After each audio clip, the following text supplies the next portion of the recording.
જય શ્રી સ્વામિનારાયણ. વૃત્તાલય સ ભગવાન દૈતે સાક્ષાત.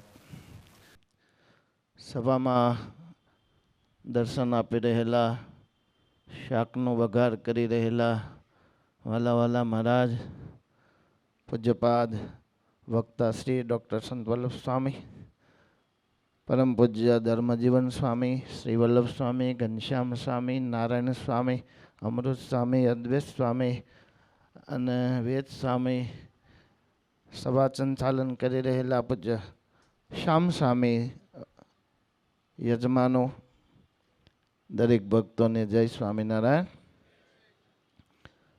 વાલા ભક્તો, સ્વામિનારાયણ ભગવાને મોક્ષનું સદાવ્રત શરૂ કર્યું. એમાં સંતો યથાશક્તિ યથામતિ અનુસાર દાન કરી રહ્યા છે. રવિ સભાના માધ્યમે સંત વલ્લભ સ્વામી આપને પરમાત્માની પાસે જલ્દી પહોંચી શકાય એના માટેનું ઔષધ આપે છે, માર્ગદર્શન આપે છે, રસ્તો બતાવી રહ્યા છે. આની અંદર સેવા જે કરે છે, વડતાલ ધામ એટલે આપ સૌ જાણો છો, પૃથ્વી પરનું અક્ષરધામ. અક્ષરધામ સમાન આ વડતાલ ધામમાં જે તનથી કે ધનથી સેવા કરે છે એને કેટલું ફળ મળશે એ કોઈ આંકડો બતાવ્યો નથી. અનેક ગણું, અનંત ગણું આવા શબ્દો આવે છે. વડતાલ ધામની અંદર જે આપણા ગ્રંથોમાં વર્ણન છે, મહિમા છે, એમાં દાન, ભજન, તપ વગેરે વગેરે જે કાંઈ આવે લખાણ ત્યારે એમ જ આવે, વડતાલ ધામમાં ભજન કરે અને અનંત ઘણું પુણ્ય થાય, વડતાલ ધામમાં ભજન તપ કરે અને અનંત ઘણું આમ થાય, વડતાલ ધામમાં દાન કરે અને અનંત, આંકડો નહીં, 1000 લાખ કરોડ. તો અમે અને તમે સૌ મહાભાગ્યશાળી છીએ. કોઈ તનથી સેવા કરે, કોઈ ધનથી સેવા કરે, કોઈ ભજન કરે, અલગ અલગ રીતે ઠાકોરજીને રાજી કરવા માટે સૌ માંડ્યા છે.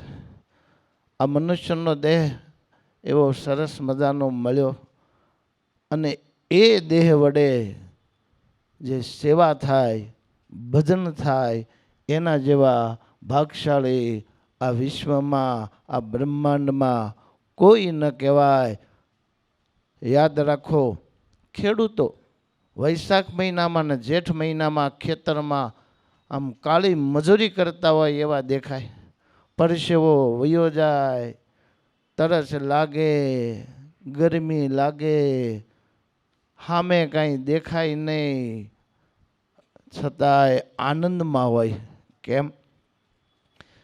ખેડૂતો જાણે છે 4 મહિના મહેનત કરી લઈએ એટલે દિવાળીએ અનાજના ઢગલા.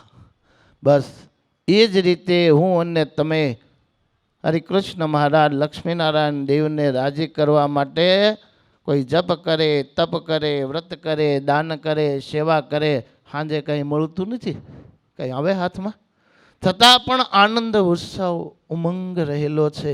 કેમ? આપણી નજર ત્યાં ખેડૂતની નજર દિવાળી ઉપર હોય, એ ખલાટાનું આવશે ને ઢગલા થાય.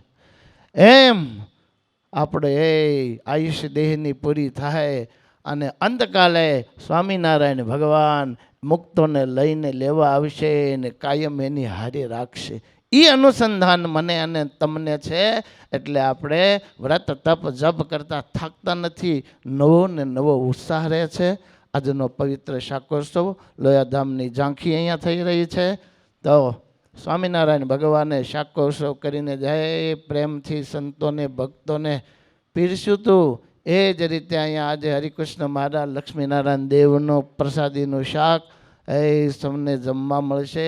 માટે ભગવાનને યાદ કરી અને એ ખૂબ પ્રેમથી જમજો. દ્વિશતાબ્દી મહામહોત્સવ આવી રહ્યો છે.